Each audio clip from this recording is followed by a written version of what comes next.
Et de la salade. Il arrive tout doucement, il prend son temps. Bah oui, là, des journées comme aujourd'hui, il faut limiter les efforts. Tu la trompes, Yogi, s'il te plaît? Ouais.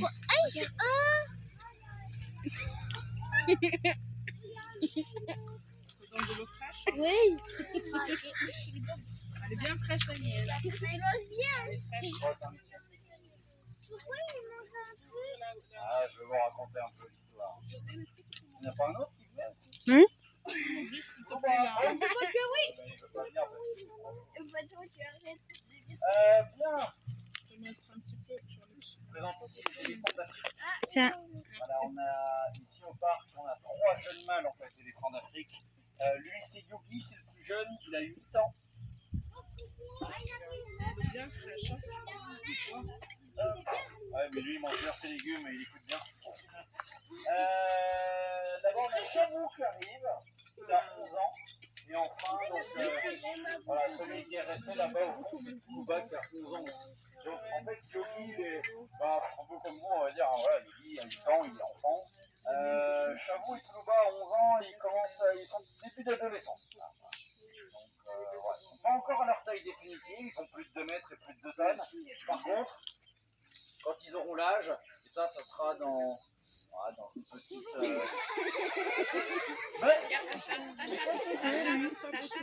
Mais tu le laisses tranquille, oui. Dans une petite dizaine d'années, ils feront potentiellement 3 mètres et 4-5 tonnes. Enfin voilà, ils vont encore grandir et grossir pas mal dans les prochaines années. En mangeant bien leurs légumes. Encore les enfants. Qu'est-ce que tu fais, toi? Tiens, Naïma. Yogi, le plus jeune, il est arrivé il y a 1 an et demi. Il est arrivé d'un zoo allemand. Et Chavou et Toulouba, ça fait 6 ans qu'ils sont là. Ils sont arrivés donc pour lui d'un zoo des Pays-Bas et pour Toulouba, il vient d'Autriche. Voilà, donc tous les animaux aux zoos naissent dans les zoos. Hein. Il n'y a pas d'animaux capturés dans la nature. Ça fait presque 50 ans que c'est interdit. Hein. Ça a commencé à être interdit en tout cas. Il n'y a que des naissances en zoo, des transferts d'animaux entre les différents zoos européens surtout. Et pour les espèces menacées, malheureusement, c'est le cas des éléphants. Hein,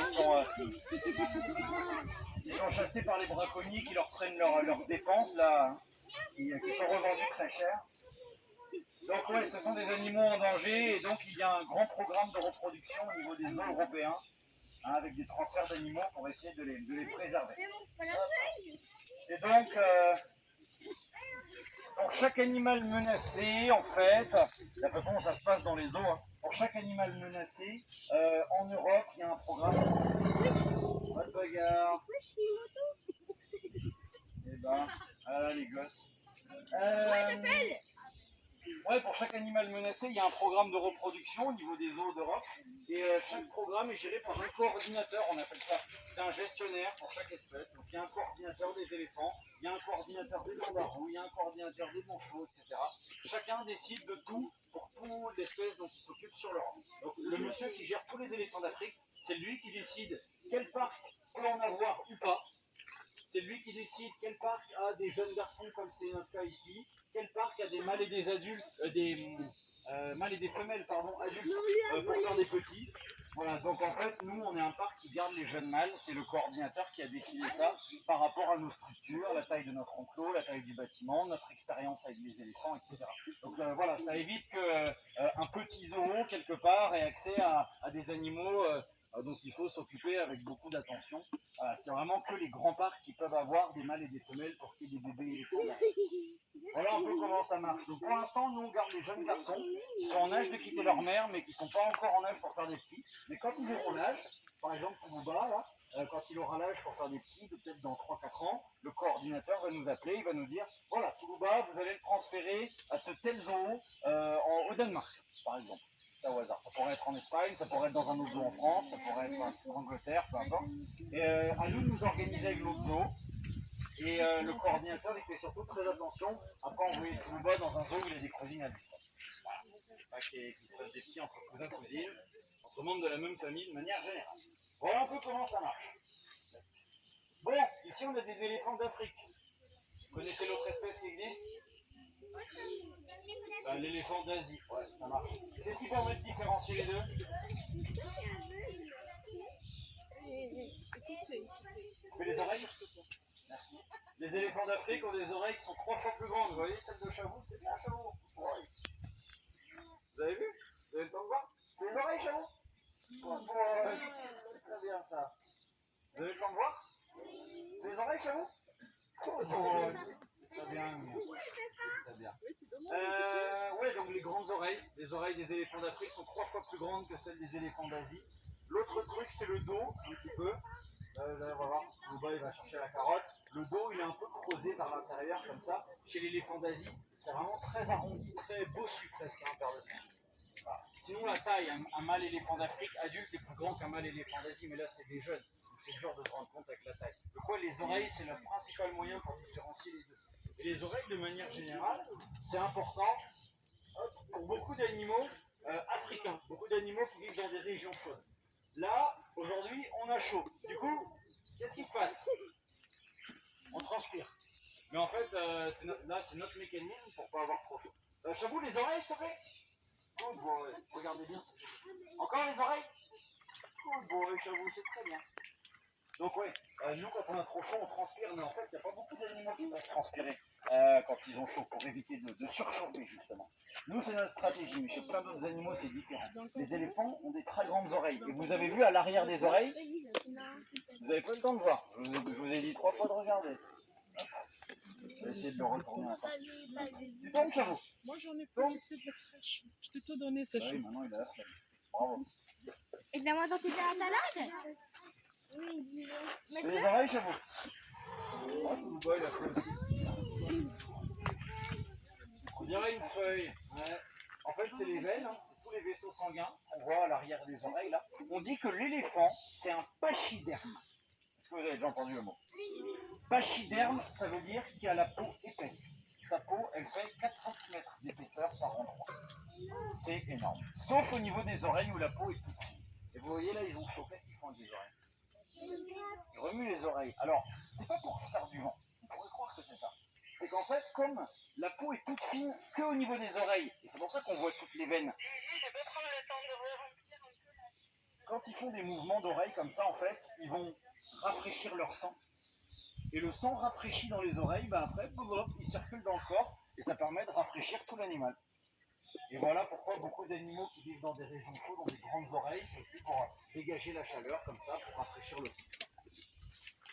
Bien, là les oreilles c'est une chose. Après il y a la trompe aussi. Hein. Alors, la trompe c'est un peu bizarre comme organe. Hein. C'est un peu, alors c'est leur nez. Ils ont un bon odorat, un peu loin là-bas.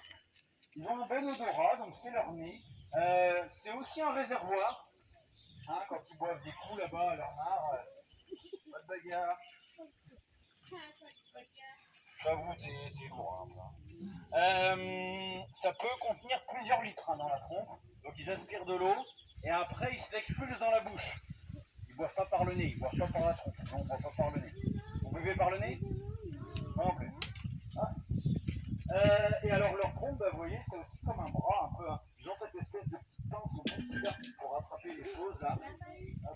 Attraper les petits bouts de carottes, ou alors attraper les herbes, les plantes, les racines, les feuilles dans les arbres.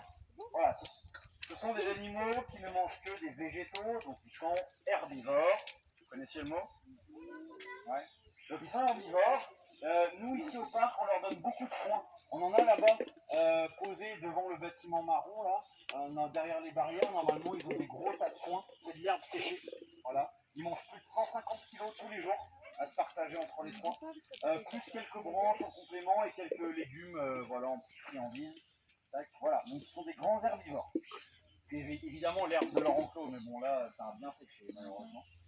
Voilà, donc ils mangent beaucoup de végétaux, ils attrapent ça avec leur trompe et puis voilà, vous voyez, ils tâtent un petit peu, même les petits brins d'herbe, hein, les tout petits brins d'herbe ou les tout petits bouts de carottes, malgré leur taille, ils arrivent à les attraper, hein, ils sont très habiles, il n'y a pas de problème. Par contre, la trompe d'un éléphant, elle est composée de 40 000 muscles, alors que le corps humain en entier, il n'y a même pas 900 muscles. 40 000 muscles rien que dans la trompe de l'éléphant. Donc, nous qui travaillons ici, il faut toujours faire attention. Là, si je vais un peu trop près, il passe la trompe en dessous, il enroule sa trompe autour de ma jambe et il m'embarque à l'intérieur. Même pour jouer, hein, je ne pourrais jamais m'en défaire. et aucun humain n'aurait assez de force pour s'en défaire. C'est très puissant la trompe de l'éléphant, et probablement qu'il me lâchera quand il en aura eu marre de me piétiner. Pas cool, hein. En fait, on travaille avec eux, on les nourrit tous les jours et tout. Mais les éléphants, ça reste les animaux qui causent le plus d'accidents dans les zoos à travers le monde. Il y a 2 mois, dans un zoo en République tchèque, il y a une soigneuse qui a été blessée par un éléphant d'Asie, avec qui elle travaillait depuis des années. Voilà, il a eu le bassin cassé, les coudes cassés aussi. Ça a été raide. Ça aurait pu être pire, hein. Donc voilà, il faut toujours faire attention. Ne jamais se dire que parce qu'un animal est herbivore, qu'il est inoffensif. D'accord? Donc éléphant, rhinocéros, hippopotame, les buffles derrière. D'ailleurs, il y a un bébé qui est né cette nuit. Il est dans le bâtiment là. Avec sa mère. Du coup, voilà, ça c'est des herbivores qui sont dangereux. Et il faut faire attention. Et alors, surtout, ce qui est important aussi à comprendre, c'est pas parce qu'on est au zoo que ce sont des animaux de compagnie. On peut pas se comporter avec eux comme si c'était le petit chien ou le petit chat à la maison. C'est pas pareil, loin de là. Et même si on les nourrit et tout depuis des années. Tout à l'heure, j'ai enjambé là, et il y en a un parmi vous qui m'a demandé si je rentrais dans l'enclos. Mais non, personne ici ne met les pieds dans l'enclos s'il y a les éléphants dedans. C'est trop dangereux. Pareil pour les rhinocéros, les hippopotames et tout. Pareil pour les lions, les tigres, les jaguars, les panthères, les hyènes, les ours, les chimpanzés, orang-outans. Voilà, tous les animaux dangereux, on ne rentre jamais avec eux dans les enclos. C'est hors de question. Les seuls contacts qu'on va avoir avec ces animaux-là, hein, les oiseaux, oui, ça va. Bon, après, il faut faire gaffe quand même. Les manchots, je suis rentré dans l'enclos tout à l'heure. Manchots, on peut rentrer avec. Non, il y a plein de... C'est tout. Donc, si par exemple un lion a une blessure, à votre avis, comment on fait pour l'approcher? Ouais, voilà. Donc ils sont anesthésiés, comme ça ils sont endormis, il n'y a pas de souci. Et là, après, le vétérinaire peut intervenir. Après, il y a certains animaux, et c'est le cas des éléphants, avec eux, on fait de l'entraînement médical. Ça veut dire qu'en gros, depuis qu'ils sont petits, dans leurs anciens zoos, ils ont appris des petits exercices qui nous permettent d'avoir une certaine approche, de pouvoir leur faire des petits soins sans avoir à les endormir à chaque fois. Par exemple, chez vous, vous avez vu, il s'est très bien donné ses oreilles. C'est très bien. Les oreilles, la peau est toute fine et il y a beaucoup de veines. C'est aux oreilles qu'on fait les prises de sang et les injections. Et on est capable de le faire sur un éléphant éveillé. Dans le bâtiment, il y a une loge qui est spécialement conçue pour faire des soins médicaux comme ça. Il y a des gros poteaux, bam, bam, bam. Il y a des barres obliques comme ça, diagonales. Pour revenir sur les questions du début et les questions que vous devez tous presque vous poser. On a des éléphants qui ont des problèmes au niveau de leurs dents. Je vais vous expliquer à la fin. Ils ont des problèmes au niveau des dents, au niveau de leur défense plus précisément. Vous arrivez à voir dans la bouche les dents? Ouvre un peu plus, ça va. Là, on voit mieux avec Yogi pour vous, là, avec sa dent.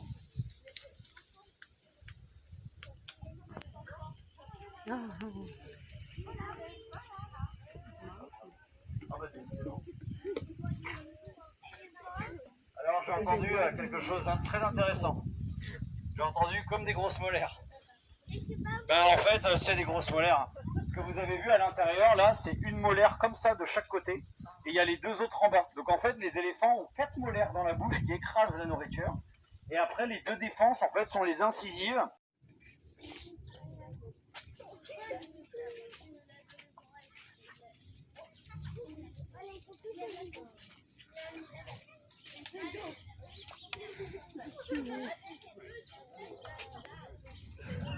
C'est raide alors.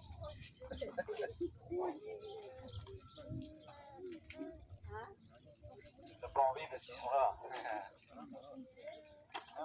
Ouais, j'écoute si vous avez des questions. Des questions peut-être? J'écoute. Ouais, alors en fait, les éléphants, pour protéger leur peau du soleil ou des petites bestioles par exemple, ils peuvent se recouvrir de sable, de terre et tout. Ouais, si on veut.